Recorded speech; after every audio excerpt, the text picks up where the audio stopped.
ಓಂ ಗುರುಭ್ಯೋ ನಮಃ ಹರಿ ಓಂ. ನಮಸ್ಕಾರ, ವೆಲ್ಕಮ್ ಟು ವಾಸ್ತು ಜ್ಯೋತಿ ಚಾನೆಲ್ಗೆ ಸುಸ್ವಾಗತಗಳು. ಈಗ ನಮಗೆ ವಾರ ಭವಿಷ್ಯ ಜನವರಿ 4ನೇ ತಾರೀಕಿಂದ ಜನವರಿ 10ನೇ ತಾರೀಕು ತನಕ ದ್ವಾದಶ ರಾಶಿ ಫಲಗಳು ಏನೇನಿದೆ ಅಂತ ತಿಳ್ಕೊಳ್ಳೋಣ. ಅದಕ್ಕೂ ಮುಂಚೆ ಗ್ರಹಗಳು ಯಾವ ಯಾವ ಪರಿಸರದಲ್ಲಿದೆ ಅಂತ ತಿಳ್ಕೊಳ್ಳೋಣ. ಮೊದಲನೇದಾಗಿ ಗುರು. ಈಗ ನಮಗೆ ಗುರು ಬುಧನ ರಾಶಿಯಾದಂಥ ಮಿಥುನ ರಾಶಿಯಲ್ಲಿ ಸಂಚಾರ ಮಾಡ್ತಾ ಇದೆ. ಕೇತು ಸಿಂಹ ರಾಶಿಯಲ್ಲಿ ಆದರೆ ಶುಕ್ರನ ನಕ್ಷತ್ರದಲ್ಲಿ ಸಂಚಾರ ಮಾಡ್ತಾ ಇದೆ. ಏನಕ್ಕೆ ಶುಕ್ರನ ನಕ್ಷತ್ರದ ಬಗ್ಗೆ ಮಾತಾಡ್ತಾ ಇದೀವಿ ಅಂತಂದ್ರೆ, ಇವಾಗ ಇನ್ನು ಮಿಕ್ಕ 4 ಗ್ರಹಗಳಾದ ಬುಧ ಆಗೋದು, ರವಿ ಆಗೋದು, ಕುಜ ಆಗೋದು, ಶುಕ್ರ ಆಗೋದು, ಅದು ಕೂಡ ಶುಕ್ರನ ನಕ್ಷತ್ರದಲ್ಲೇ ಸಂಚಾರ ಮಾಡ್ತಾ ಇದೆ. ನೋಡಿ, 4 ಗ್ರಹಗಳ ಯುತಿ ನಮಗೆ ಧನುರ್ ರಾಶಿಯಲ್ಲಿ ಆಗ್ತಾ ಇದೆ. ಗುರು ಮನೆಯಲ್ಲಿ 4 ಗ್ರಹಗಳ ಯುತಿ, ಹಾಗೆ ಶುಕ್ರನ ನಕ್ಷತ್ರದಲ್ಲಿ ಇದೇ 4 ಗ್ರಹಗಳು ಗೋಚರಿಸ್ತಾ ಇದೆ. ನಂತರ ನಮಗೆ ರಾಹು ಕುಂಭ ರಾಶಿಯಲ್ಲಿಯೋ ಮತ್ತೆ ನಮಗೆ ಮೀನ ರಾಶಿಯಲ್ಲಿ ಶನಿ ಸಂಚಾರ ಆಗ್ತಾ ಇದೆ. ಇನ್ನು ಚಂದ್ರನ ಗೋಚಾರ ತಗೊಂಡಾಗ ನಮಗೆ ಸಿಂಹ ರಾಶಿ ಮತ್ತು ಕನ್ಯಾ ರಾಶಿಯಲ್ಲಿ ಗೋಚರಿಸುತ್ತೆ. ನಮಗೆ ಕನ್ಯಾ ರಾಶಿ ನೋಡಿ, ಮೊದಲನೇದಾಗಿ ಸಿಂಹ ರಾಶಿಯಲ್ಲಿ ಗೋಚರಿಸಿದ್ದಾಗ ಕೇತು ಜೊತೆ ಸೇರುತ್ತೆ. ಕನ್ಯಾ ರಾಶಿಯಲ್ಲಿ ಗೋಚರಿಸಿದ್ದಾಗ ಶನಿಯ ದೃಷ್ಟಿ ಬೀಳುತ್ತೆ. ಸೊ ಹಾಗಾಗಿ ನಮಗೆ ಚಂದ್ರ ಅಂತ ಪಾಸಿಟಿವ್ ರಿಸಲ್ಟ್ ಕೊಡೋದ್ರಲ್ಲಿ ಇಲ್ಲಿ ಸ್ವಲ್ಪ ಕಡಿಮೆ ಆಗುತ್ತೆ. ಯಾಕಂತಂದ್ರೆ ಶನಿ ಮತ್ತು ಕೇತು ಜೊತೆ ಯುತಿ ಆಗುತ್ತೆ. ಶನಿ ದೃಷ್ಟಿ ಬೀಳೋದ್ರಿಂದ ಸ್ವಲ್ಪ ಚಂದ್ರನ ಮೇಲೆ ಪ್ರಭಾವ ಬೀರುತ್ತೆ.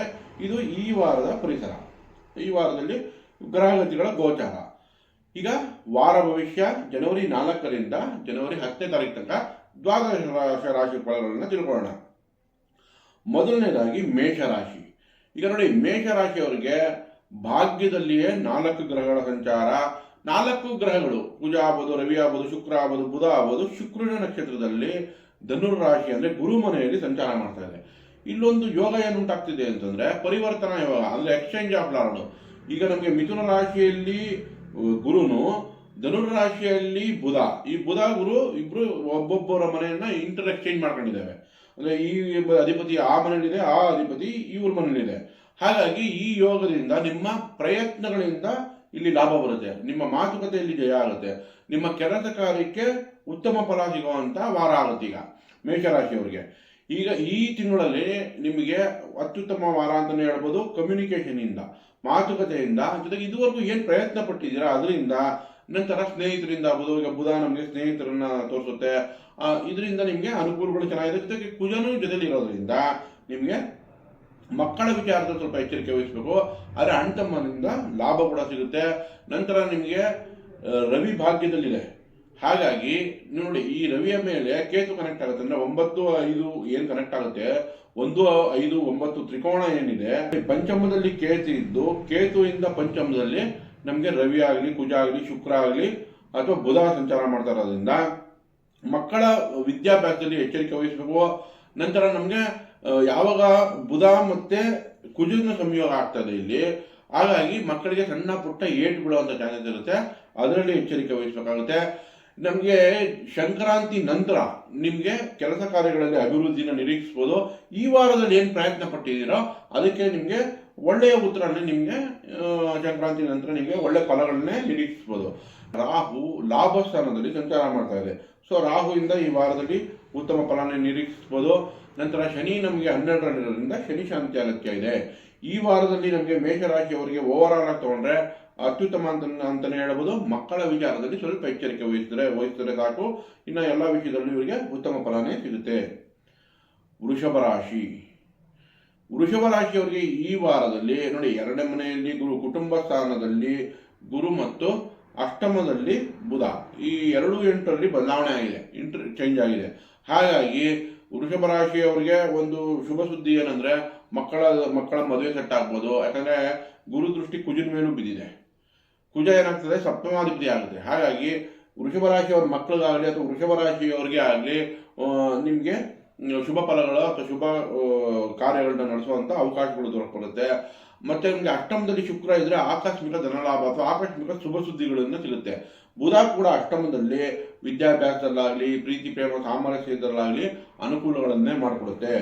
ಆದರೆ ಅಷ್ಟಮದಲ್ಲಿ ಯಾವಾಗ ರವಿ ಕುಜ ಎರಡೂ ನಮಗೆ ಟ್ರಾನ್ಸಿಟ್ ಅಂದ್ರೆ ಗೋಚಾರ ಆಗ್ತಾ ಇದೆಯೋ, ಆರೋಗ್ಯದಲ್ಲಿ ಎಚ್ಚರಿಕೆ ವಹಿಸಬೇಕಾಗುತ್ತೆ. ವೃಷಭ ರಾಶಿಯವರು ದೈಹಿಕ ಪೀಡೆ ಅಂದ್ರೆ ಮೈಕೈ ನೋವು ಬರೋದು, ಜ್ವರ ಬರೋದು, ಇದನ್ನ ಸ್ವಲ್ಪ ತಕ್ಕಮಟ್ಟಿಗೆ ನಾವು ನೋಡುವಂತ ಸಾಧ್ಯತೆಗಳಿದೆ. ಹಾಗಾಗಿ ವೃಷಭ ರಾಶಿಯವರು ಕುಜ ಮತ್ತು ರವಿ ಶಾಂತಿ ಅಗತ್ಯ. ಕುಜಂಗೋಸ್ಕರ ಸುಬ್ರಹ್ಮಣ್ಯನ ಆರಾಧನೆ ಮಾಡೋದು, ಅಥವಾ ಈ ಹಬ್ಬದ ವಾತಾವರಣದಲ್ಲಿ ಅಣ್ತಮ್ಮಂದ್ರನ್ನ ಕರೆದು ಸಿಹಿ ತಿಂಡಿ ಕೊಡೋದ್ರಿಂದ ಕೂಡ ಕುಜಶಾಂತಿ ಆಗುತ್ತೆ. ಅಥವಾ ಕುಜನ ಅಷ್ಟೋತ್ರಗಳು, ಸುಬ್ರಹ್ಮಣ್ಯನ ಅಷ್ಟೋತ್ರಗಳು ಅಥವಾ ನರಸಿಂಹಸ್ವಾಮಿ ಅಷ್ಟೋತ್ರಗಳು ಹೇಳ್ಕೊಳ್ಳೋದ್ರಿಂದ ಕೂಡ ನಿಮಗೆ ಕುಜಶಾಂತಿ ಆಗುತ್ತೆ. ಮತ್ತು ರವಿಶಾಂತಿಗೆ ಸೂರ್ಯನಾರಾಯಣನ ದೇವಸ್ಥಾನಕ್ಕೆ ಭೇಟಿ ನೀಡಿ ಅಥವಾ ಬೆಳಗ್ಗೆ ಸೂರ್ಯೋದಯಕ್ಕೆ ಎದ್ದು ಅರ್ಘ್ಯ ಕೊಟ್ಟು ಸೂರ್ಯ ನಮಸ್ಕಾರ ಮಾಡೋದ್ರಿಂದ ಕೂಡ ಸೂರ್ಯ ಶಾಂತಿ ಆಗುತ್ತೆ. ತಂದೆ ಹೇಳಿದ ಮಾತು ಕೇಳೋದ್ರಿಂದ ಕೂಡ ಅಥವಾ ತಂದೆಗೆ ಸೇವೆ ಸಲ್ಲಿಸೋದ್ರಿಂದ ಕೂಡ ಸೂರ್ಯನಿಗೆ ಪರಿಹಾರ ಆಗುತ್ತೆ. ಸೊ ಈಗ ನಾವು ಆರೋಗ್ಯದಲ್ಲಿ ವೃಷಭ ರಾಶಿಯವರು ಎಚ್ಚರಿಕೆ ವಹಿಸಬೇಕು. ನಂತರ ನಿಮಗೆ ಕೆಲಸ ಕಾರ್ಯಗಳಲ್ಲಿ, ಶುಭ ಕಾರ್ಯಗಳು, ಇಂಥ ವಿಷಯಗಳಿಗೆಲ್ಲ ತುಂಬ ಚೆನ್ನಾಗಿದೆ ಅಂತಲೇ ಹೇಳ್ಬೋದು. ಇನ್ನು 11ರಲ್ಲಿ ಶನಿ ಕೂಡ ಉತ್ತಮ ಪರಿಸ್ಥಿತಿಯಲ್ಲಿದೆ. ರಾಹು ಕೂಡ ನಿಮಗೆ ಕರ್ಮಸ್ಥಾನದಲ್ಲಿದ್ದು ಕೆಲಸ ಕಾರ್ಯಗಳಲ್ಲಿ ಸ್ವಲ್ಪ ಓಡಾಟ ಕೊಡ್ಬೋದು. ಮತ್ತು ವೃಷಭ ರಾಶಿಯವರಿಗೆ 4ನೇ ಮನೆಯಲ್ಲಿ ಕೇತು ಚಂದ್ರ ಯುತಿ ಆಗುತ್ತೆ ಈ ವಾರದಲ್ಲಿ. ಹಾಗಾಗಿ ತಾಯಿ ಆರೋಗ್ಯದಲ್ಲಿ ಕೂಡ ಎಚ್ಚರಿಕೆ ವಹಿಸಬೇಕು. ಮಾನಸಿಕವಾಗಿ ಸ್ವಲ್ಪ ಡಿಟ್ಯಾಚ್ ಅಂದರೆ ವೈರಾಗ್ಯ ಸ್ವಲ್ಪ ಕಾಡ್ಬೋದು ಮನೇಲಿ, ಅಥವಾ ಮನೇಲಿ ಏನಾದರೂ ಸಣ್ಣ ಪುಟ್ಟ ಕೆಲಸಗಳು ನಿಲ್ಲೋ ಅಂತ ಚಾನ್ಸಸ್ ಇರುತ್ತೆ. ಸೊ ಹಾಗಾಗಿ ನಮಗೆ ಇಲ್ಲಿ ಕೇತು ಪರಿಹಾರ ಕೂಡ ಅಗತ್ಯ ಇದೆ. ಹಾಗಾಗಿ ಗಣೇಶನ ಆರಾಧನೆ ಮಾಡಿ ಅಥವಾ ಗಣೇಶನ ದೇವಸ್ಥಾನದಲ್ಲಿ ಭೇಟಿ ಕೊಟ್ಟು ನಿಮ್ಮ ಹೆಸರು ಅರ್ಚನೆ ಮಾಡಿಸೋದ್ರಿಂದ ಕೂಡ ಕೇತು ಪರಿಹಾರ ಆಗುತ್ತೆ. ಓವರ್ ಆಲ್ ತಗೊಂಡಾಗ ಹಣಕಾಸುಗಾಗಲಿ ಕೆಲಸ ಕಾರ್ಯಗಳಿಗಾಗಲಿ ಏನೂ ತೊಂದರೆ ಇಲ್ಲ. ಆರೋಗ್ಯದ ವಿಷಯದಲ್ಲಿ ಸ್ವಲ್ಪ ಎಚ್ಚರಿಕೆ ವಹಿಸಬೇಕು ವೃಷಭ ರಾಶಿಯವರು. ಮಿಥುನ ರಾಶಿ ನೋಡಿ, ಮಿಥುನ ರಾಶಿಯವರಿಗೆ ಸಪ್ತಮದಲ್ಲಿ 4 ಗ್ರಹಗಳ ಯುತಿ. ಚಂದ್ರ ನಮಗೆ 3 ಮತ್ತು 4ರಲ್ಲಿ ಸಂಚಾರ ಮಾಡುತ್ತೆ. 3, 4 ಅಂದರೆ ಈಗ ನೋಡಿ, ಅಣ್ತಮ್ಮನ ಜೊತೆ ಸ್ವಲ್ಪ ಬೇಸರ ಉಂಟಾಗ್ಬೋದು, ಅಕ್ಕ ತಂಗಿರ ಜೊತೆ ಸ್ವಲ್ಪ ಭಿನ್ನಾಭಿಪ್ರಾಯ ಬರ್ಬೋದು, ಅಥವಾ ಡಿಟ್ಯಾಚ್ ವೈರಾಗ್ಯ ಕಾಡ್ಬೋದು, ಅಥವಾ ಸ್ನೇಹಿತರಿಂದ ಸ್ವಲ್ಪ ದೂರ ಹೋಗೋ ಸಾಧ್ಯತೆಗಳಿದೆ. ನಂತರ 4ನೇ ಮನೆಗೆ ಹೋದಾಗ ನಮಗೆ ಚಂದ್ರ 4ರಲ್ಲಿ ಸಂಚಾರ ಮಾಡ್ತಾ ಇದ್ದಾಗ ಶನಿ ದೃಷ್ಟಿ ಬೀಳೋದ್ರಿಂದ ಮನೆಗೆ ಹೋದ ಸಣ್ಣ ಪುಟ್ಟ ಖರ್ಚು ಬರ್ಬೋದು. ಸೊ ಅದಕ್ಕಾಗಿ ನಮಗೆ ಚಂದ್ರ ಶಾಂತಿ ಇಲ್ಲಿ ಅಗತ್ಯ ಇದೆ. ಸೊ ಹಾಗಾಗಿ ಶಿವನ ಆರಾಧನೆ ಮಾಡೋದಾಗಲಿ, ಜಲಾಭಿಷೇಕ ಶಿವನಿಗೆ ಜಲಾಭಿಷೇಕ ಮಾಡಿಸೋದ್ರಿಂದ ಕೂಡ ಅನುಕೂಲಗಳಾಗುತ್ತೆ. ಸೊ ತಾಯಿ ಸೇವೆ ಮಾಡೋದ್ರಿಂದ ಕೂಡ ನಿಮಗೆ ಚಂದ್ರ ಶಾಂತಿ ಆಗುತ್ತೆ. ನಂತರ ಸಪ್ತಮದಲ್ಲಿ ಯಾವಾಗ ನಿಮ್ಮ ರಾಶಿಯಲ್ಲಿ ಗುರು ಇದ್ದು ಶುಕ್ರ ಕುಜ ಈ ಎರಡನ್ನೂ ನೋಡೋದ್ರಿಂದ ಈಗ ವಧುವರ ಅನ್ವೇಷಣೆ ಅಂದರೆ ಮ್ಯಾರೇಜ್ ಮ್ಯಾಚಿಂಗ್ ಏನಿದೆ ಅದಕ್ಕೆ ಈಗ ಅನುಕೂಲಕರ ಈ ವಾರದಲ್ಲಿ ಚೆನ್ನಾಗುತ್ತೆ. ಯಾಕಂದರೆ ನೋಡಿ, ಶುಕ್ರ ಕೂಡ ಸ್ವಂತ ನಕ್ಷತ್ರದಲ್ಲಿ ಸಂಚಾರ ಮಾಡ್ತಾ ಇದೆ. ಧನುರ್ ರಾಶಿಯಲ್ಲಿ ಸಪ್ತಮದಲ್ಲಿ ಸಂಚಾರ ಮಾಡ್ತಾ ಸ್ವಂತ ರಾಶಿಯಲ್ಲಿ ಸಂಚಾರ ಮಾಡ್ತಾ ಇದೆ. ಹಾಗೆ ಗುರು ದೃಷ್ಟಿನೂ ಬಿದ್ದಿರೋದ್ರಿಂದ ಮಿಥುನ ರಾಶಿಗೆ ವಧುವರ ಅನ್ವೇಷಣೆ ಅಥವಾ ಮ್ಯಾಚಿಂಗ್ ಆಗೋ ಸಂಭವಗಳು ಹೆಚ್ಚಾಗುತ್ತೆ. ಯಾಕಂದ್ರೆ ನಿಮ್ಗೆ ನೆಕ್ಸ್ಟ್ ಜೂನ್ ನಂತರ ಗುರುಬಲ ಬರೋದ್ರಿಂದ ಮದುವೆ ಕೂಡ ಅನುಕೂಲ ಮಾಡ್ಕೊಡುತ್ತೆ. ಸೊ ಈಗ ಪ್ರಾಪರ್ಟಿ ಹುಡುಕ್ತಿದ್ದೀರಾ, ಮನೆ ತಗೋಬೇಕು, ಸೈಟ್ ತಗೋಬೇಕು, ಇದೆಲ್ಲ ಸಿಗುವಂಥ ಅವಕಾಶಗಳು ಹೆಚ್ಚಾಗುತ್ತೆ. ನಮಗೆ ಬುಧ ಮತ್ತೆ ರವಿ ಕೂಡ ಸಪ್ತಮದಲ್ಲೇ ಇದೆ.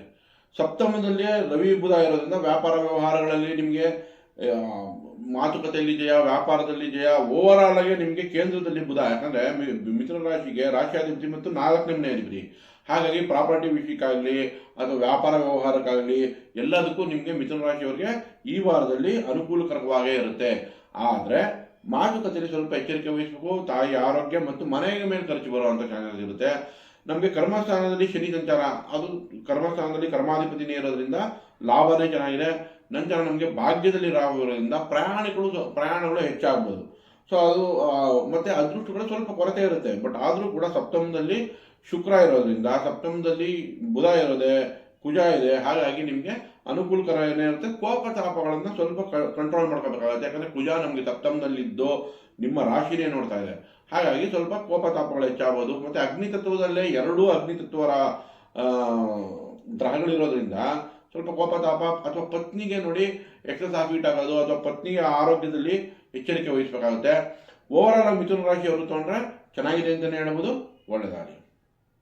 ಕರ್ಕಾಟಕ ರಾಶಿ ನೋಡಿ, ಕರ್ಕಾಟಕ ರಾಶಿಗೆ ಚಂದ್ರ ರಾಶ್ಯಾಧಿಪತಿಯಾಗಿರೋ ಚಂದ್ರ ನಿಮಗೆ 2 ಮತ್ತು 3ರಲ್ಲಿ ಸಂಚಾರ ಮಾಡ್ತಾ ಇದೆ.